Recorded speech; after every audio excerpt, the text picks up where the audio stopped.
SoulCalibur 6 is coming next year, and in just a few weeks, we should have more details about what this game will have to offer.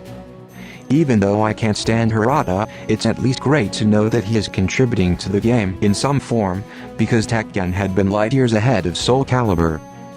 I was not a fan of SoulCalibur 5 being watered down to appeal to fighting game novices. What happened was that they simplified all of their move lists so that it was easier for players to perform moves that were harder to do in previous games. In result of this, many moves were removed, and all the horizontal attack plus kick moves were just scrapped.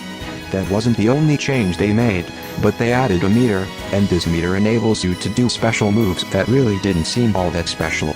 It was trying to be like Street Fighter, and if I wanted to play Street Fighter, I'll play Street Fighter. Thankfully, all of those changes appear to be gone, and I am happy with the new gameplay mechanics they added. Now it looks like an actual sword fight thanks to the new reversal edge system.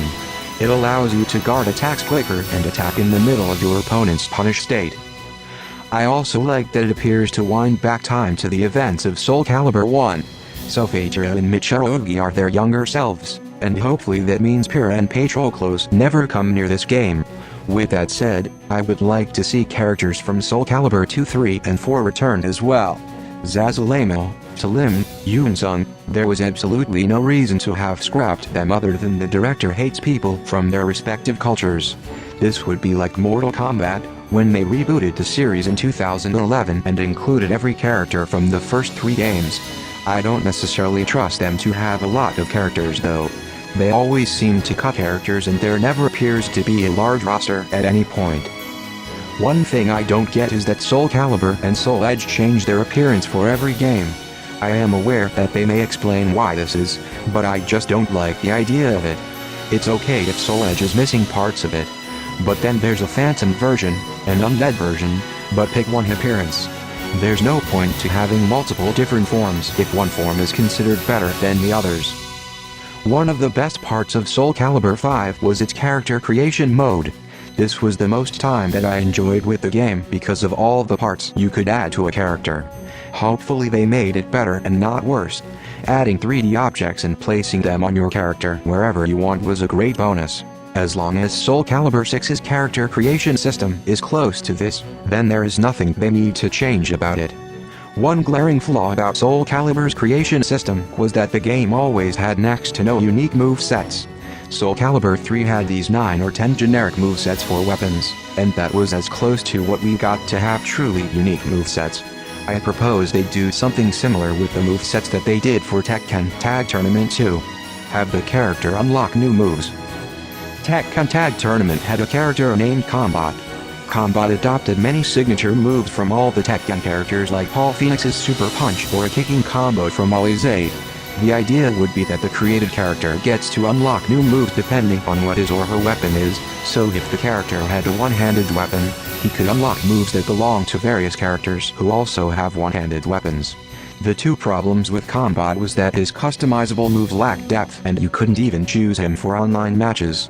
Now that this concept would be in a SoulCalibur game, there would be multiple versions of Combat, so to speak. For guest characters, I have some ideas for what we might expect. On Sony's side, it wouldn't be bad on their end to capitalize off of one of the PlayStation 4's biggest games of the year, Horizon Zero Dawn.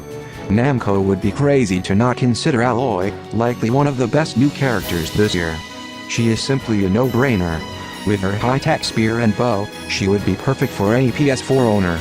This Twitter user said it herself, if Aloy is not the guest character for the PS4 version, both companies are crazy. For Microsoft, no, I know what I said, but anyway, for Microsoft, this was very tricky, given that Xbox hardly has any mascots that do not carry around a gun, but one character that can be considered is Edgar or the nameless protagonist from Phantom Dust. Phantom Dust has been re-released this year on Xbox One, and it is likely that a sequel may soon be announced. It also helps that this IP was Japanese-made. Edgar can create weapons from energy constructs, like Neckard, but hopefully not from recycled animations. Then, if there is a Switch version, a guest character for Nintendo. Should it be Marth? No. Should it be Rex? No. Unless Namco would want to sell as few copies as possible, I believe it should be Link again, but this time, as he appears in Breath of the Wild. He should have a different moves from SoulCalibur 2, and make it more like his own.